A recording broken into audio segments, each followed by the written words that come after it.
दीवाने दीन बिसारियो रे पेट भरियो पशुआ पशुआ जो सोयो मनुख जन्म है हारियो साध संगत कबहू नहीं कीनी रचियो धंधे झूठ स्वान सुकर बायस जीवे भटकत चालियो ऊठ आपस को दीर्घ कर जाने औरन को लगमात मनसा बाचा कर्मणा मैं देखे दो चक जात कामी क्रोधी चातुरी बाजीगर बेकाम निंदा करते जन्म सिरानो कबू न सिमर्यो राम कह कबीर चेतै नहीं मूरख मुगद गवार राम नाम जान्यो नहीं कैसे उतरस पार कह कबीर चेतै नहीं मूरख मुगद गवार राम नाम जान्यो नहीं कैसे उतरस पार। पावन बानी इलाही बानी भगत कबीर साहब भक्तों में सबसे शिरोमणि भगत जिनकी गुरु ग्रंथ साहिब जी महाराज में सबसे ज्यादा बानी दर्ज है, उनकी पावन रचना से उच्चारण की हुई मारू राग में ये पावन बानी है। भगत कबीर जी जीवन का बहुत जरूरी पहलू अपने बचनों राही पावन बचनों राही इस शब्द में समझा रहे हैं। भगत साहब कहते हैं दीन बिसारियो रे दीवाने दीन बिसारियो रे। पहली क्लासों में भी बात हुई है कि व्याकरण अनुसार जो भी ऊ की मात्रा है आखिरी शब्द में, जैसे दीन है नीचे ऊ की मात्रा है या छोटी की मात्रा है, उसका हमने उच्चारण नहीं करना है। तो भगत जी कहते हैं दीन बिचारियो रे दीवाने दीन बिचारियो रे। दीवाना होता है मूर्ख, दीवाना कहा जाता है मूर्ख को। कौन है ये मूर्ख? भगत जी मनुष्य को समझा रहे हैं कि हे मूर्ख मनुष्य, तू क्या भूल रहा है? जिस मकसद के लिए परमात्मा ने तुझे पैदा किया वह धर्म कमाने के लिए, दीन होता है धर्म, जो मनुष्य जाति का मनुष्य का सबसे अहम फर्ज है, तू उसे बुला चुका है, तुझसे बुला रहा है।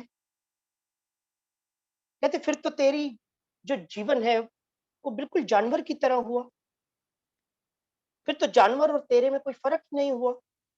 जिस प्रकार जानवर पेट भरियो पशुओं ज्यो सोयो, जिस तरह जानवर जीवन जिसे प्राप्त होता है, पैदा होता है, खाता पीता है, सोता है, बच्चे पैदा करता है, संसार बढ़ाता है और मर जाता है। तो कबीर साहब यहाँ समझाते हैं कि तेरा जन्म और उसने जन्म में क्या फर्क है? तेरे में और वह मनुष्य, तेरे और उसमें क्या फर्क है? जैसा जीवन वो जी रहा है वैसा ही जीवन तू जी रहा है। फर्क क्या है? पेट भरियो पशुआ ज्यो सोयो मानुख जन्म है हारियो। कहते तेरे को एक जो जीवन मिला है ये एक मकसद के लिए मिला है, पर तू उसे हार रहा है। जिस मकसद के लिए जीवन तेरे को मिला है उस मकसद को तू भूलता जा रहा है। तू धर्म को भूल रहा है, अपने फर्ज को भूल रहा है। बात हुई धर्म की। धर्म क्या है? दीन बिसारियो रे। इसीलिए कबीर साहब ने दीवाने शब्दावली, कबीर साहब ने कहा, कहते हैं कि हे मूर्ख, हे कमले इंसान, तू कर क्या रहा है? दीन, दीन भाव धर्म, अपने फर्ज को भूल रहा है। दीन क्या है? धर्म क्या है?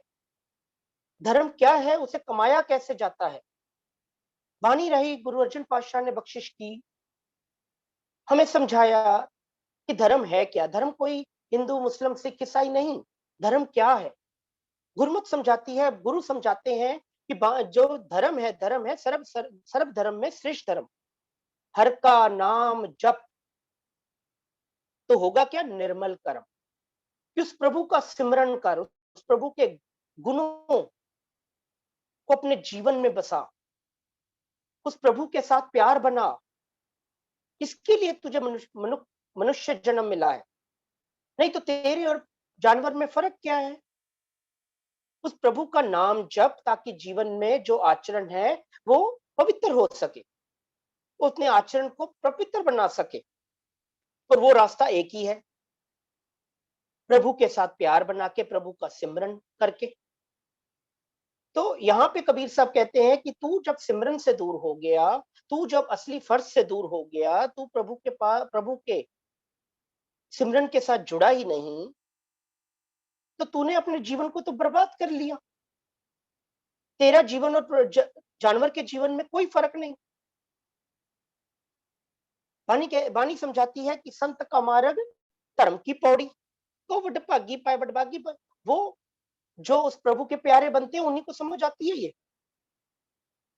तो है क्या संत का मार्ग? संत का मार्ग गुरु को आत्मसमर्पण करने वाला, गुरु का बताया हुआ रास्ता ही वो रास्ता है जिसके जिसमें उसकी बंदगी, उसका स्मरण करके तो धर्म की सीढ़ी पे चढ़ सकता है, धर्म कमा सकता है, धर्म की कमाई कर सकता है, जिसके द्वारा मनुष्य उस प्रभु से प्यार में आ सकता है, उसके साथ मिलाप कर सकता है, जो असली मकसद है। मकसद है उस प्रभु के साथ मिलाप करना। उसका गुणों मिलाप कैसे होगा? कोई फिजिकल मिलाप नहीं है, मिलाप है उस प्रभु को मन में बसाना। और मन में कब बसता है? उसके गुण कब गाए जाते हैं? जब उसके गुण, उसकी प्रॉपर्टीज अंदर बसे। हम जब किसी के गुण के दर्शन करते हैं, हम गुणों को जान के ही उसके गुण गाते हैं।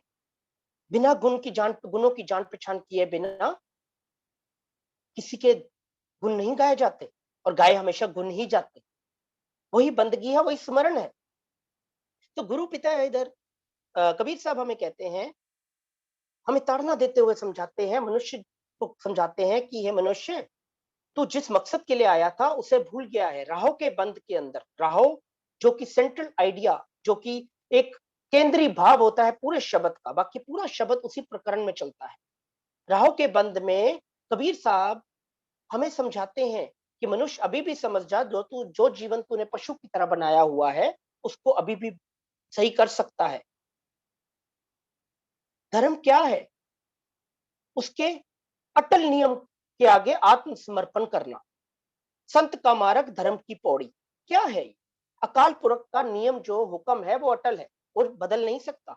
और जो हुक्म अटल है उसके आगे आत्मसमर्पण करना, आत्मसमर्पण 100% सरेंडर कर देना, ये है धर्म की पौड़ी। यही है नाम जिसका जिसके लिए ये जीवन मिला है। जो अटल नियम पूरी सृष्टि पे कायम है, पूरी सृष्टि उस हुक्म के अनुसार चल रही है। सिर्फ अगर मनुष्य को देखे तो वही अपने स्वभाव को चेंज करता है, वही मनुष्य अपने स्वभाव के अंदर बदलाव लाके उस परमात्मा से अपनी दूरी बना बैठता है। तो कबीर साहब उसी चीज को हमें एक बार फिर से समझाते हैं, हमें वही मकसद की याद दिलाते हुए, राहों के बंद रही हमें हमारी तुलना पशुओं से करते हुए हमें समझाते हैं कि जीवन का एक मकसद है, कहीं ये ना हो वो उस जीवन के मकसद को तू हार जाए।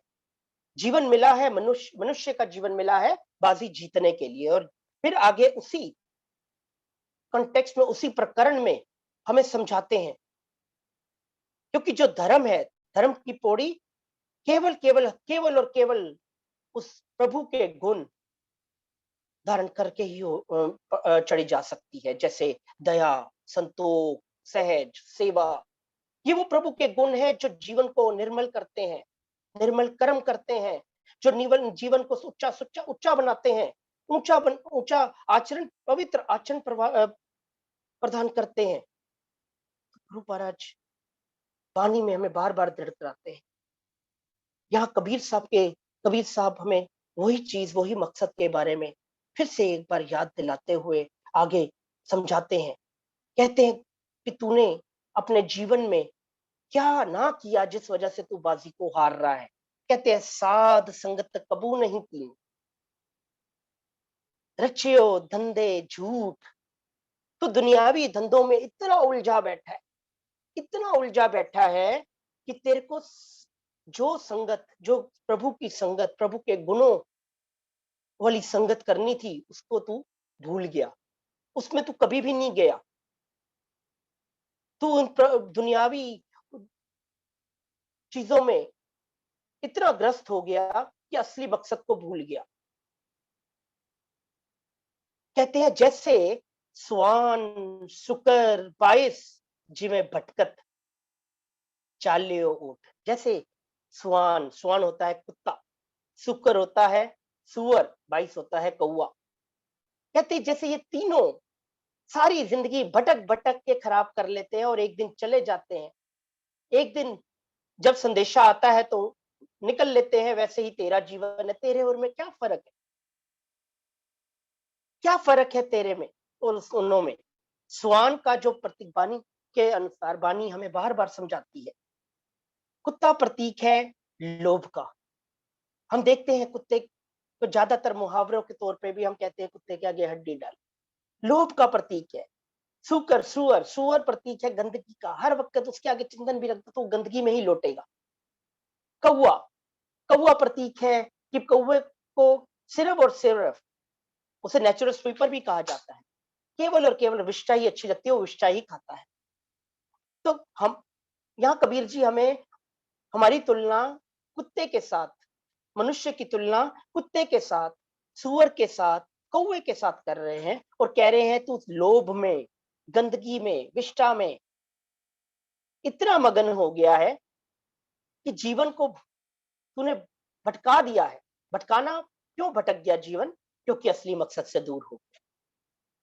तो फिर एक दिन तेरा भी वही हाल होगा कि आया, जन्म लिया, खाया पिया, आहार इकट्ठा किया और संसार बढ़ाया और चल दिए।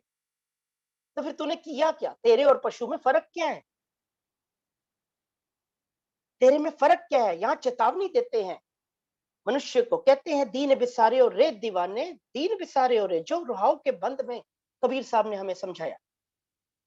कहते हैं मूर्ख मनुष्य, तू जीवन का फर्ज भूल रहा है। रास्ता है साध संगत, सत्संगत, सतगुर चटसाल है, जित हर गुण सिखा जाना। सत्संगत में जाके क्या मिलता है? प्रभु के गुण। गुण कौन से? वो देवी गुण, दया, संतोष, सहज, आत्म कठोरता, जिसकी वजह से जीवन, ये मनुष्य जीवन अपने मकसद तक पहुंचता है, धर्म को कमाता है, धर्म की सीढ़ी चढ़ता है। और धर्म को ही भूल गया तो फिर ये गुण कहां से आएंगे? तो यहाँ पे प्रेरणा देते हैं, चेतावनी देते हुए प्रेरणा बख्शते हैं कि भाई सत्संगत के राही ही तो वो गुण हासिल कर सकता है, नहीं तो जीवन तो वही स्वान सुकर और बायस की तरह है, भटका हुआ है और एक दिन चला जाएगा, कुछ नहीं करके जाएगा। जीवन अमूल्य है, उसको बर्बाद मत कर। आगे कहते हैं इस जड़ी, इस ये जो तेरी अंदर अवस्था है, इस अवस्था के कारण तेरे अंदर अहंकार इतना बढ़ गया है, आपस को दीर्घ कर जाने औरन को लग मात। कहते हैं इतना ज्यादा तेरे अंदर अहंकार बढ़ गया, तू अहंकार में इतना ग्रस्त हो गया कि तू अपने को सबसे बड़ा मानता है, दीर्घ होता है बड़ा, अपने को बड़ा मानता है और दूसरे को, औरन को लग मात। जैसे अक्षरों के अंदर जो बड़ा अक्षर होता है पूरा है और लग मात्रा जो होती है वो छोटी होती है। तो कहते हैं तू अपने आप को एक बड़ा अक्षर मानता है और दूसरों को लग मात्रा मानता है। तू समझता है तेरे बिना सब अधूरा है। तू समझता है तेरे अहंकार इतना बढ़ गया है कि सबको अपने से तुच्छ और अपने से हीन मानता है।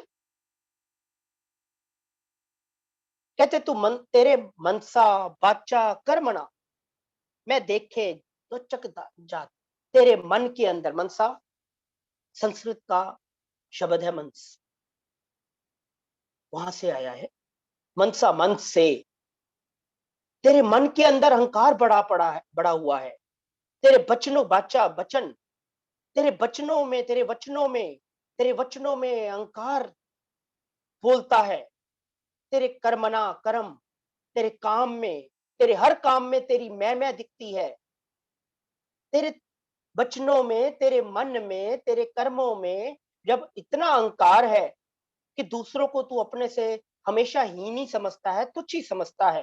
तो ऐसी अवस्था जिसकी है, कबीर साहब कहते हैं मैंने तो उनको हमेशा नरक भुगतते हुए देखा है। अब नरक और दोचक क्या है? गुरुमत हमें बार-बार प्रेरणा देती है कि जहां विकार भारी हो जाते हैं, जहां अंदर तृष्णाएं, लोभ, अहंकार बढ़ जाता है, वहां जीवन केवल और केवल केवल और केवल दुख के बीच में ही घिरा रहता है। तो जहां दुख है, वहां समझो वही नरक है। वो नरक है जहां पे केवल और केवल तूने दुखी ही होना है, तूने परेशान ही होना है, तू विकारों के अंदर ही ग्रस्त रहेगा। और कबीर साहब यहाँ पे ताड़ना देते हुए समझाते हैं कि मैंने ऐसे लोगों को केवल और केवल दुखी ही देखा है, केवल नरक भोगते हुए ही देखा है। मैंने उनको कभी सुखी नहीं देखा। कबीर साहब कह रहे हैं ये। अब कबीर साहब आगे कहते हैं, कामी, क्रोधी, चातुरी, बाजीगर, बेकाम, निंदा करते जन्म से रानी, निंदा करते जन्म से रानी।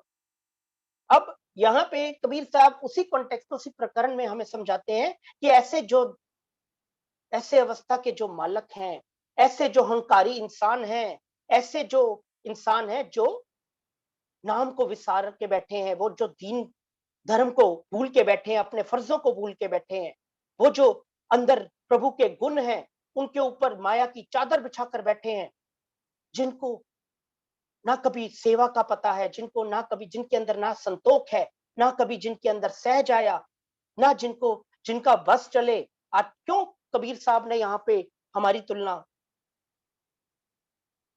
पशु के साथ की? पशु क्या करता है? वक्त आने पे अपने अपने पेट के लिए, अपनी भूख के लिए किसी भी जानवर को कत्ल तक कर देता है। हम आज वही तो कर रहे हैं। जहां हमारी तृष्णा है, हमारा लोभ है, हम अपनी तिजोरियां भरने के लिए, अपनी भूख भरने के लिए, अपना पेट भरने के लिए किसी भी हद तक चले जाते हैं। तो हमारे और उसमें क्या फर्क है? क्योंकि अंदर संतोष नहीं, लोभ भरा पड़ा है, तृष्णाएं भरी पड़ी। अगर अंदर संतोष आ जाए, दया आ जाए, तो समझ आ जाए कि परमात्मा का बख्शा हुआ सब कुछ है, उसकी कृपा से हमें सब कुछ ये सब मिला है, तो अंदर लालच की जगह नहीं, लोभ की जगह नहीं, और लोभ नहीं तो फिर ये कुत्ते वाला जीवन नहीं, फिर गंदगी की तरफ पैर नहीं रखा जाएगा, फिर सुअर वाला जीवन नहीं। तो कबीर साहब यहाँ पे हमें ताड़ना देते हुए, चेतावनी देते हुए हमें समझाते हैं, कहते हैं कि भाई, जीवन से अपने जीवन को मनुष्य ने इतना गंदा कर लिया है कि तेरे अंदर केवल और केवल अहंकार है। तुलना की जानवर के साथ, सुअर के साथ, कुत्ते के साथ, कौवे के साथ, और साथ ही समझा दिया, साथ ही समझाया कि तेरे अंदर अहंकार इतना बड़ा हुआ है कि तू सबको अपने से सिर्फ मैं ही करता है, जिस वजह से तेरे अंदर काम वासनाएं बढ़ती जा रही, क्रोध बढ़ता जा रहा है, तेरे अंदर अपने दिमाग की, अपने मन की चतुराइयां बढ़ती जा रही हैं। तू अपने से बड़ा किसी को समझता नहीं है, तू अपने आप को सबसे ज्यादा चतुर सियाना समझने लग पड़ा है। उस चतुरता की वजह से तू लोगों को ठग रहा है, तू समझता है तू बाजीगर बन गया है, पर वो ठगियां करता जा रहा है लोगों के साथ। तो लोगों को लूटना शुरू कर दिया है तूने, तू नकारा होता जा रहा है, बेकाम नकारा, असली मकसद से हटके तू नकारा होता जा रहा है। सारा जन्म, सारा ये जो अमूल्य जन्म था, तूने सारा का सारा निंदा करते हुए इस जन्म को बर्बाद कर दिया, इस जन्म को गुजार दिया। सिरानो होता है गुजार दिया, इस जन्म को गुजार दिया। सारा सारा समा तूने इन्हीं कामों में लगा दिया, जो असली मकसद था उसका सिमरन, उसकी बंदगी, वहां से तो दूर हो गया। कबू ना सिमरे राम, उस रमे हुए राम को अंदर कभी बसाया ही नहीं। उसके जो गुण थे, उसका जो प्यार था, उसका जो सिमरन था, वो तूने कभी मन हृदय में बसाया ही नहीं, उसको भूल के बैठ गया। यहाँ चेतावनी देते हुए हमें समझा रहे हैं। आगे कह रहे हैं, कहे कहे कबीर, चेते नहीं, मूरख मुगद गवार, राम नाम जान्यो नहीं, कैसे उतरस पार। सवाल रख रहे हैं हमारे आगे, सवाल रख रहे हैं कि ये जीवन का पार उतारा होगा कैसे, इस भवसागर से तू पार होगा कैसे, जब तू उस प्रभु का नाम अपने अंदर नहीं बसाता। जब तू उस प्रभु का नाम अंदर नहीं बसा रहा, तो इस जीवन का उतारा होगा कैसे, कैसे ये जीवन उस प्रभु के साथ मिलाप कर पाएगा, कैसे ये जीवन बाजी जीतेगा, फिर तो देसी हारेगा ही ना। कह कबीर चेते नहीं, कहते तू इतना मूर्ख है, इतना मूर्ख हुआ पड़ा है, माया के मोह में इतना मोहित है, मुगध माया के मोह में, उसमें इतना मोहित है, इतना मोहित है कि तेरा जीवन गवारों वाला काम कर रहा है, अनपढ़ों वाला काम कर रहा है, जानते हुए भी तू गलत रास्ते चल रहा है। कबीर साहब का हम ज्यादातर देखें अपने जीवन की तरफ, तो ये हम रोजमर्रा की जिंदगी में यही सब कर रहे हैं। हम उस प्रभु को विसार के दुनियावी चीजों में इतना ग्रस्त हुए पड़े हैं कि हम भूले बैठे हैं कि असल मकसद, असल में ये जीवन मिला किस लिए है, ये मनुष्य का शरीर मिला किस लिए है। इसीलिए इसलिए गुरु साहबान ने भी, पहली पातशाही ने भी हमसे बड़ा, हमसे जो अच्छा जीवन है वो पशु का बता दिया वाणी में। वो मनुष्य जो नाम को अंदर नहीं बसाता, वो मनुष्य जो गुरु प्रभु के गुणों को अंदर नहीं बसाता, उसके जीवन को उसके जीवन को धिक्कार योग बताया गुरु महाराज ने। गुरु महाराज ने वाणी में समझाया, पशु मिले चंगी आइया, खड़ खावे अमृत दे, नाम विहुणे आदमी, दीर्घ जीवन कर्म करे। कहते हमसे अच्छा तो पशु है, वो पशु है जो खाता क्या है, खड़ खावे, उसको शाबाश है। जो खाता तो घास फूस है, लेकिन अमृत जैसा दूध देता है, दुनिया के लिए परोपकार का साधन है, दुनिया की भूख पूरी करता है। पर वो इंसान नाम विहूणा, जिसके अंदर प्रभु के गुण ही नहीं है, जो उस नाम से कोसों दूर बैठा है, उसका जीवन तो दीर्घ जीवन कर्म करे, उसका जीवन तो धिक्कार योग्य है। उसके जीवन में दया नहीं है, संतोष नहीं है, सहज नहीं है। जो पवित्र आचरण उसने इस जीवन में प्रभु के नाम को अंदर बसा के हासिल करना था, उसको वो भूल गया, उसको वो भूल गया, उस प्रभु को भूल गया जिसने पैदा किया, जिसने ये सब दिया, उसको भूल गया। तो कबीर साहब यहाँ पे बख्शिश करते हैं, हमें समझाते हैं, कहते हैं कि ये जो जीवन मिला है ना, ये अमोलक है, ये अमूल्य है। ये मिला है, ये मिला है उस प्रभु के गुण का, ये मिला है उस प्रभु के गुणों को धारण करने के लिए, ये मिला है उस प्रभु से प्यार बनाने के लिए, ये मिला है उस प्रभु को प्राप्त करने के लिए, जिसकी प्राप्ति उसके गुणों के दर्शन, उसके गुणों के को जीवन में बसाने से ही हो सकते हैं। और प्रभु की प्राप्ति केवल और केवल गुरु की शरण में आके आत्मसमर्पण करके ही हो सकता है। और गुरु की शरण में आने का रास्ता केवल और केवल सात संगत है। सात संगत कौन सी? जिसमें गुणों की बात हो, जिसमें उस प्रभु की बात हो, जिसमें प्रभु के विचार हो, जिसमें प्रभु के की बंदगी हो, सिमरन हो। सतसंगत कैसी जानिए, जिथे एक को नाम बखानी, एक को नाम हुक्म है नानक, सतगुरु दिया बुझाए जियो। मिलता कहां से है, समझ कहां से आएगा? सत्संगत से। सत्संगत का रास्ता क्या है? अभी चाहता हूँ सदगुरु का रास्ता, सदगुरु की प्राप्ति का रास्ता क्या है? सत्संगत, सतगुरु, सत्संगत सतगुरु चटसाल है, पाठशाला है, जहां जाके उस प्रभु के गुण, उसके देवी गुण हासिल करने हैं, अंदर बसाने हैं, कमाई करनी है गुणों की। इसीलिए गुरु द्वारा जिधर रोज हम नतमस्तक होते हैं, गुरु की हजूरी में नतमस्तक होते हैं, वो धर्मसाल है। जब तक वहां जाके अंदर कुछ ना जाए, अंदर वो गुण ना पैदा हो, तब तक समझ लेना हम वैसे हैं जैसे स्कूल में जाके भी अनपढ़ वापस लौट आए। क्योंकि ये जीवन मिला ही उस प्रभु के साथ प्यार बनाने के लिए। तभी कबीर साहब ने राहों के बंद में बख्शिश की, दीन बेसारे और रे दीवाने। तभी बूढ़ा था कि हम उस असली मकसद को ही भूल गए, जिस संगत में जाके उसके गुण धारण करने थे, उससे प्यार बनाना था, उस मकसद को ही भूल गए। सिर्फ पशु की तरह सिर्फ खाने पीने में, सोने में मस्त हो गए, आहार इकट्ठा करने में, दुनिया के मोह में फंस के रह गए। वहीं तक जीवन हमारा रह गया। हीरे जैसा जन्म था, कौड़ी के बदले हार गए उसको हम। यहाँ पे कबीर साहब हमें प्रेरणा दे रहे हैं, चेतावनी दे रहे हैं, ताना मार रहे हैं कि मनुष्य अभी भी समझ जा, अभी कुछ नहीं बिगड़ा, अभी भी समझ जा।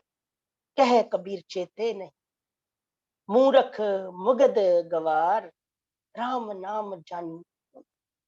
तब तक हम मूर्ख मुगद गवार ही रहेंगे जब तक राम नाम जानियो नहीं।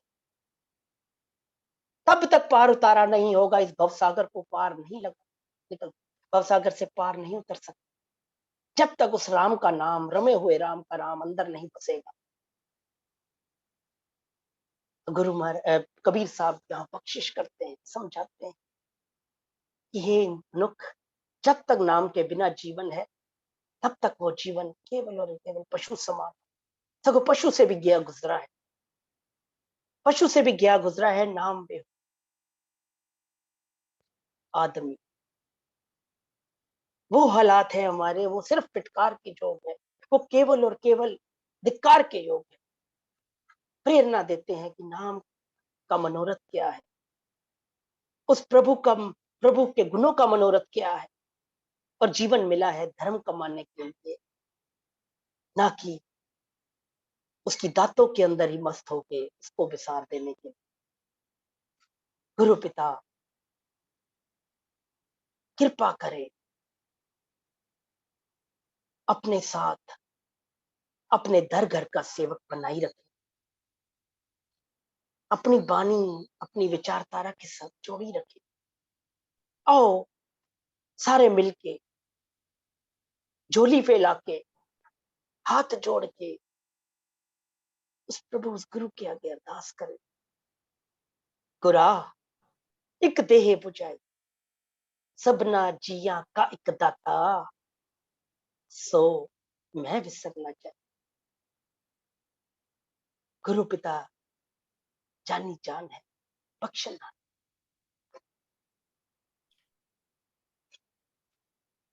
वाणी के विचार दर्शन करते हुए अनेकों भूल चूक हुई हो, भूल चूक का क्षमा। आओ गुरु की बख्शी हुई प्यारी फतेह की आपस में सांझ डालें। वाहिगुरु जी का खालसा, वाहिगुरु जी वाहिगुरु जी की फतेह। बहुत बहुत धन्यवाद सर चरणजीत सिंह जी का।